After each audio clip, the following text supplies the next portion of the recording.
Hello दोस्तों, आपका फिर से एक बार स्वागत करती हूँ आपके अपने चैनल में। और आपका धन्यवाद करना चाहूँगी कि आप लोगों ने मेरी पिछली सीरीज़ माई को इतना प्यार दिया।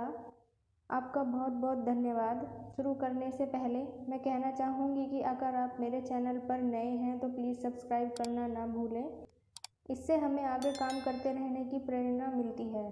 तो आप थंबनेल देख के समझ ही गए होंगे कि आज हम किस बारे में बात करने जा रहे हैं। यूँ तो दुनिया में कई तरह के लोग होते हैं, लेकिन कुछ इतने खास होते हैं कि जिनकी सदियों तक मिसाल दी जाती है। आज की हमारी मूवी भी ऐसे ही पिता की है, जो अपने बेटे को मजबूरीवश एक जर्सी नहीं दिला पाता। घर के हालात इतने ख़राब हैं कि पत्नी भी मदद नहीं कर पाती, लेकिन वो हार नहीं मानता है और अपने बेटे की खुशी के लिए अपनी जान पर खेल जाता है, ये जानते हुए भी कि उसकी जान जा सकती है। अब वो क्या था, ये तो आपको कहानी पूरी सुनने के बाद ही पता चलेगा। तो कहानी की शुरुआत होती है एक पब्लिक प्लेस से, जहां हम एक लड़के को जाते हुए देखते हैं जिसका नाम करण तलवार है। वो एक बुक शॉप पर पहुंचता है और एक बुक जिस पर जर्सी लिखा है खरीदता है, लेकिन तभी वहां दो लड़कियां आती हैं। वो भी सेम बुक को खरीदना चाहती हैं, लेकिन अब उस शॉप में कोई बुक नहीं बची है क्योंकि स्टॉक ख़त्म हो चुका है। करण जब ये सुनता है तो वो बुक स्टोर के बाहर उन लड़कियों को दे देता है और कहता है कि अगर वो इस किताब को पढ़ेंगी तो उसे खुशी होगी। लड़कियां जब उससे पूछती हैं कि वो ऐसा क्यों कर रहा है, तो वो बताता है कि जिसकी ये बुक है अर्जुन तलवार, वो उसके पिता हैं। करण सोचता है और कहानी फ्लैशबैक में चली जाती है। अब नेक्स्ट सीन में एक स्टेडियम है जहां बेशुमार भीड़ है और यहाँ फिल्म के हीरो शाहिद कपूर यानी अर्जुन तलवार की ग्रैंड एंट्री होती है। वहीं एक लड़की विद्या को भी दिखाया जाता है जो अर्जुन को एनकरेज कर रही होती है। यहाँ कहानी को फ्लैशबैक में ही 10 साल बाद का सीन दिखाया जाता है, जिसमें एक बहुत ही साधारण सा घर और घर में 3 लोगों को दिखाया जाता है। घर के हालात इतने ख़राब हैं कि बारिश का पानी इधर उधर टपक रहा होता है। ये करण के बचपन का सीन है जहाँ किट्टू, करण के बचपन का नाम, वो अपने पापा अर्जुन और माँ विद्या के साथ रहता है। सीन में सुबह होती है, किट्टू उठता है, अर्जुन को जगाता है, पर विद्या कहती है कि उसकी शिफ्ट ड्यूटी है तो वो देर तक सोएगी। अब किट्टू अर्जुन नाश्ता करते हैं और निकल जाते हैं। किट्टू स्कूल के रास्ते में अर्जुन से कहता है कि उसके दोस्त को टीम का कैप्टन बना दिया गया, जबकि उसने किट्टू से कम रन बनाए थे क्योंकि उसके पास इंडियन टीम की जर्सी है और उसके पास नहीं है। अगर उसके पास वो जर्सी होती तो कैप्टन वही होता। आगे ग्राउंड पर छोड़ते हुए अर्जुन किट्टू को समझाता है कि ड्रेस से कोई फ़र्क नहीं पड़ता, वो बस अपने गेम पर ध्यान दे। लेकिन किट्टू उदास हो जाता है और जाने लगता है। तो अर्जुन कहता है कि आज किट्टू का बर्थडे है तो वो उसके लिए गिफ्ट लेगा। किट्टू भागकर वापस आता है, अर्जुन उसके सर पर हाथ रख देता है। तो किट्टू अर्जुन से कहता है कि अब तो उसने सर पर हाथ रखकर प्रॉमिस किया है, जर्सी तो उसे दिलानी ही पड़ेगी। अब ग्राउंड पर अर्जुन एक लड़की के साथ है जो अपने बॉयफ्रेंड को गेम में चीयर अप करने के लिए आई होती है, लेकिन अर्जुन उसको कहता है कि उसका बॉयफ्रेंड लेफ्ट की तरफ ज़्यादा टिल्ट कर रहा है और उसके आउट होने के ज़्यादा चांसेस हैं। और वो जैसे ही कहता है उसका बॉयफ्रेंड आउट हो जाता है। लड़की कहती है कि अर्जुन की जबान काली है और उसने उसके बॉयफ्रेंड को आउट करा दिया है और चली जाती है।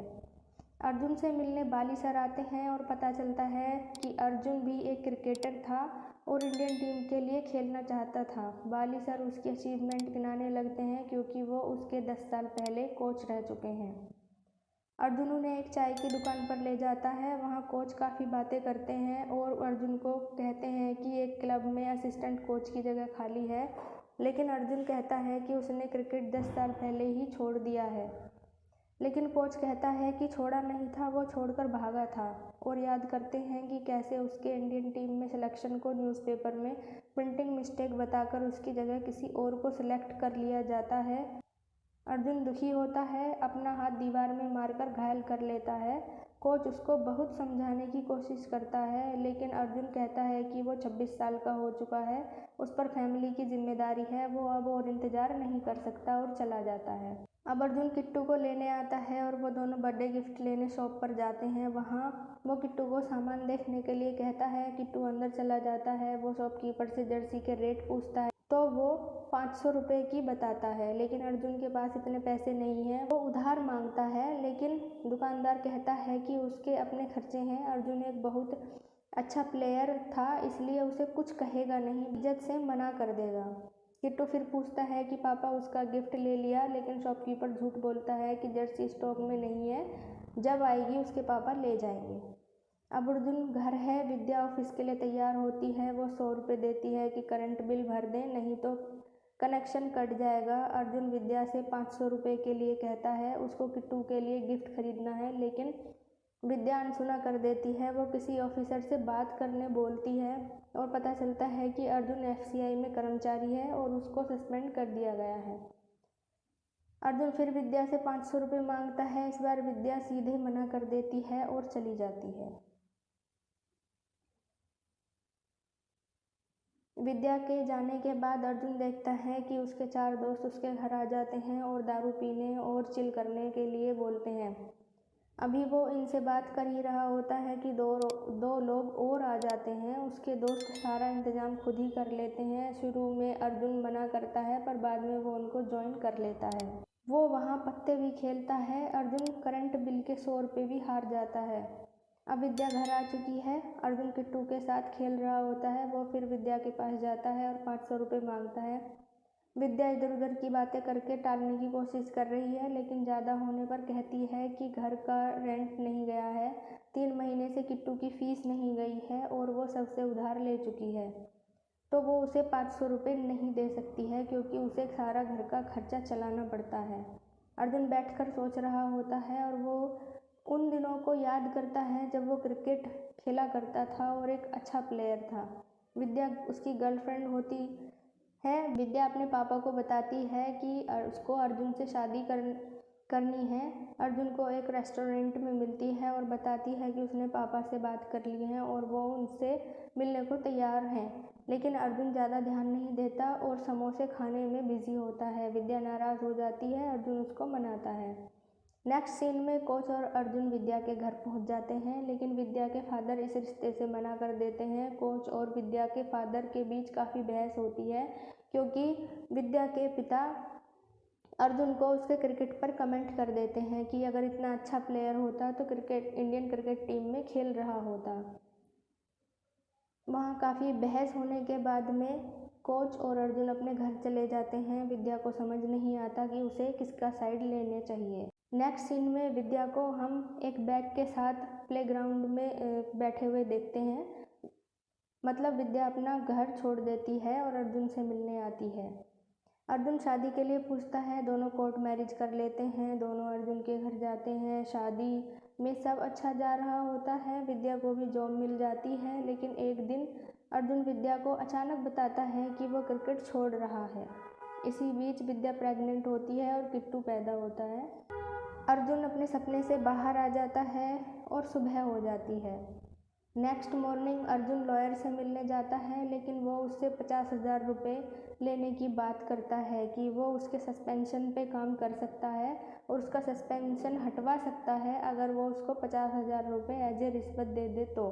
लेकिन अर्जुन कहता है कि मैंने कोई गलत काम ही नहीं किया, तो मैं रिश्वत क्यों दूँ। इससे वकील कहता है कि उससे मुझे कोई मतलब नहीं है, उसे सिस्टम में ऊपर से नीचे सारे लोगों को पैसे खिलाने पड़ेंगे, इसके लिए वो 50,000 रुपये मांग रहा है, अपने लिए नहीं। अब अर्जुन अपने दोस्तों के साथ 500 रुपये उधार लेने जाता है, पर उधार देने वाली औरत काफ़ी बुरी बातें बोलती है, जिसे सुनकर वो और उसके सारे दोस्त वहाँ से चुपचाप वापस आ जाते हैं। सारे दोस्त कुछ सोच ही रहे होते हैं कि तभी वहाँ कोच सर को आते हुए दिखाया जाता है। वो कहते हैं कि पंजाब क्लब और न्यूजीलैंड के बीच चैरिटी मैच है और उन्होंने बात कर ली है कि अर्जुन को खेलने दिया जाए, लेकिन अर्जुन खेलने से मना करता है। इतने में उसका दोस्त आता है और उसको मनाने की बात करता है और बोलता है कि कोच से जर्सी के 500 रुपये मांग ले। तब कोच खुद ही कहते हैं कि 1000 रुपये में कोई भी खेलेगा। इतना सुनकर अर्जुन को इतना सुनकर अर्जुन का दोस्त खुद ही हाँ बोल देता है और अर्जुन को मना लेता है। कोच उसको ग्राउंड पे आने की बातें बोलकर निकल जाता है। अर्जुन अपने बेटे को लेकर ग्राउंड पर पहुंचता है और शुरू होती है एक ज़ोरदार प्रैक्टिस। नेक्स्ट डे सभी मोहाली स्टेडियम पहुंचते हैं। सभी में बहुत उत्साह, खासकर अर्जुन के बेटे में। उसके सारे दोस्त भी उसको चीयर करने के लिए यहाँ आते हैं, लेकिन विद्या नहीं आती है क्योंकि अर्जुन उसको इस बारे में कुछ बताता ही नहीं है। टॉस होता है और न्यूजीलैंड पहले बैटिंग करने का फैसला करता है। मैच शुरू हो जाता है। न्यूजीलैंड टीम धुआंधार रन बनाती है और एक मुश्किल टारगेट रखती है। पंजाब टीम बैटिंग कर रही है और टीम की हालत बहुत ही ख़राब हो जाती है। एक के बाद एक विकेट जा रहा होता है और जीतने के कोई आसार नहीं दिख रहे हैं। तभी एंट्री होती है अर्जुन की, जो सारा खेल ही बदल कर रख देती है। जो लगभग हर बॉल पर चौका छक्का लगा रहा होता है। मैच काफ़ी रोमांचक हो जाता है और अंत में सिर्फ 2 रन का फासला रहता है। सभी को लगता है कि अब पंजाब क्लब को जीतने से कोई नहीं रोक सकता, लेकिन सबकी उम्मीदों के विपरीत वो 2 रन नहीं बना पाते और अनफॉर्चुनेटली पंजाब टीम हार जाती है। लेकिन सभी अर्जुन के काम को काफ़ी सराहना करते हैं, जबकि न्यूजीलैंड की टीम तो फील्ड पर ही उसके लिए ताली बजाने लग जाती है। कोच अर्जुन को बोर्ड मेंबर से मिलवाने ले जाते हैं, लेकिन उसको पता चलता है कि ये चैरिटी मैच था। उसको 1000 रुपये नहीं मिलने वाले हैं, क्योंकि जो मैच की प्राइज़ मनी है वो सभी बेसहारा बच्चों के लिए डोनेट कर दी जाएगी। वो कोच पर गुस्सा करता है और किट्टू को लेकर निकल जाता है। वो अपनी किट भी वहीं छोड़ देता है। घर पर बर्थडे पार्टी चल रही होती है। सभी एंजॉय कर रहे होते हैं। दिव्या अर्जुन को बोलती है कि वो कुछ तो हेल्प कर ही सकता है और किट्टू को देखती है और पूछती है कि उसके गाल पर क्या हुआ है। तो किट्टू कहता है कि उसको बॉल लगी है, लेकिन उससे अर्जुन ने थप्पड़ मारा होता है क्योंकि किट्टू जर्सी की जिद कर रहा होता है, लेकिन किट्टू नहीं बताता है। अर्जुन विद्या को ढूंढते हुए रूम में जाता है, लेकिन वो विद्या के पर्स से पैसे चुराने की कोशिश करता है क्योंकि ये उसकी मजबूरी है। वो किट्टू के जन्मदिन पर उसको उसके पसंद की इंडियन टीम की जर्सी नहीं दे पा रहा होता है, लेकिन तभी विद्या आ जाती है और देख लेती है और उन दोनों में एक ज़ोरदार बहस होती है। विद्या कहती है कि मैं हर बार सोचती हूँ कि तुम इससे नीचे नहीं गिरोगे, लेकिन तुम हर बार कुछ ऐसा काम कर देते हो कि मेरा दिल दुखा देते हो। वो कहती है कि उसके सस्पेंशन को रोकने के लिए वो हर महीने 2000 रुपये बचाती है और वो चोरी कर रहा है, वो भी अपने ही घर में। अब अर्जुन कोच के पास जाता है और कहता है कि वो इस फील्ड के बाहर कुछ भी नहीं है। तब कोच कहता है कि ठीक है, कमेटी से बात करके वो उसको असिस्टेंट कोच लगवा देगा, लेकिन अर्जुन कहता है कि वो खेलेगा तो इंडियन क्रिकेट टीम के लिए ही, उसे कोच नहीं बनना है, उसे प्लेयर बनना है। उसके लिए चाहे उसको कुछ भी करना पड़े। इससे कोच नाराज़ हो जाता है और कहता है कि अपनी उम्र देखो, तुम 36 साल के हो चुके हो, तुम्हें कौन प्लेयर बनाएगा। अगर अर्जुन चाहे तो वो असिस्टेंट कोच के लिए बात कर सकता है, लेकिन प्लेयर बनना नामुमकिन है। लेकिन अर्जुन हार नहीं मानता। नेक्स्ट डे ग्राउंड पर पहुंच जाता है। सभी प्लेयर उसको पहले कोच समझ लेते हैं, लेकिन वो बताता है कि प्लेयर है। कोच आते हैं, सभी से इंट्रो के बाद प्रैक्टिस करने शुरू कर देते हैं, लेकिन अर्जुन को मौका नहीं देते और सभी प्रैक्टिस के बाद घर चले जाते हैं। कमेटी मेंबर्स भी इसके बारे में एक बार डिस्कशन करते हैं कि अर्जुन को एज ए प्लेयर खेलने देना चाहिए कि नहीं, लेकिन उसकी उम्र ज़्यादा होने की वजह से अर्जुन को खेलने का मौका नहीं देते। लेकिन अर्जुन कोशिश नहीं छोड़ता है। वो हर रोज़ ऑफिस जाता है, मिलने की कोशिश करता है और फाइनली उसको 1 महीने की ट्रेनिंग के लिए चुना जाता है और उससे कहा जाता है कि अगर वो फाइनल में चुना जाता है तो उसको इंडियन टीम में खेलने का मौका दिया जाएगा। ऐसा कोच बाली उसको आकर बताते हैं और साथ में ये भी 15 प्लेयर की टीम खेलेगी, लेकिन वो कभी भी टर्मिनेट कर सकती है किसी को भी। प्रैक्टिस शुरू हो जाती है और 1 महीना कब बीत जाता है पता ही भी नहीं चलता और फाइनली सिलेक्शन शीट आती है। सभी जो सिलेक्टेड लोग हैं वो खुश होते हुए घर जाने लगते हैं, लेकिन अर्जुन को डर लगता है कि क्या उसका सिलेक्शन हुआ है या नहीं हुआ है। वो हिचकिचाता हुआ शीट तक पहुंचता है और अपना नाम 12वें नंबर पर देखकर ना तो खुश होता है और ना ही दुखी। सीधा अपनी बाइक उठाकर रेलवे स्टेशन निकल जाता है और जैसे ही रेल पास होती है वो बहुत ज़ोर से चीखता है। और अब सफ़र शुरू हो जाता है, रणजी मैच का सफ़र। पहले ही दिन अर्जुन ने शतक लगाकर एक बेहतरीन शुरुआत की और एक के बाद एक मैच अपने नाम करने लगा। लेकिन मुसीबतें अभी ख़त्म नहीं हुई। सेमीफाइनल खेलते हुए अर्जुन इंजर्ड हो जाता है और विद्या उसको मैच खेलने के लिए मना कर देती है और उससे कहती है कि ये बचकाना हरकतें छोड़कर किसी अच्छे काम में मन लगाए। बाद में सब ठीक हो जाता है। अर्जुन कड़ी मेहनत और परेशानियों के बाद फाइनल्स जीत जाता है। कहानी प्रेजेंट में आ जाती है, जहां करण यानी किट्टू विद्या के साथ एक फंक्शन में पहुंचता है, जहां जसलीन शेरगिल ने अर्जुन की कहानी को एक बुक में बांध दिया है। आज उसी का फंक्शन है, सभी लोग वहां पर जमा हैं। अर्जुन के सारे प्लेयर फ्रेंड और उसके जो घर के फ्रेंड होते हैं सभी मौजूद हैं। करण दिखता है, दिव्या दिखती है, बाकी सभी लोग दिखते हैं, लेकिन हम इस फंक्शन में अर्जुन को कहीं नहीं देख पा रहे होते हैं। तो एक सस्पेंस का माहौल बन जाता है कि अर्जुन की ही बुक इनॉग्रेशन पे अर्जुन कहाँ है। लेकिन एक सच करण को पता चलता है, जो कि अर्जुन का डॉक्टर बताता है कि उसके पापा को हार्ट प्रॉब्लम थी। डॉक्टर ने उसको 10 साल पहले ही बता दिया था कि अगर वो क्रिकेट खेलेगा तो उसकी मौत हो सकती है, और हुआ भी। रणजी फाइनल के ठीक 2 दिन बाद हार्ट फेलियर से अर्जुन की मौत हो गई थी, इसीलिए वो फंक्शन में नहीं दिख रहा था। ये सच जानकर सब हैरान हो जाते हैं और सब ये सोचते हैं कि जब अर्जुन को पता था कि क्रिकेट खेलने से उसकी मौत हो जाएगी तो उसने सिर्फ अपने बेटे की खुशी को पूरी करने के लिए अपनी जान भी दांव पर लगा दी। और यही मूवी ख़त्म हो जाती है। लास्ट में बस इतना ही कि पेरेंट्स अपने बच्चों की खुशी के लिए कुछ भी कर सकते हैं। एक जर्सी और अपने बेटे के लिए अर्जुन ने अपनी जान दे दी। तो बने रहिए हमारे चैनल पर ऐसी ही इंस्पायरिंग स्टोरीज़ के लिए। हमारे चैनल को सब्सक्राइब करना ना भूलें, ताकि आपको ऐसी ही इंस्पायरिंग स्टोरीज़ आगे से मिलती रहें। धन्यवाद।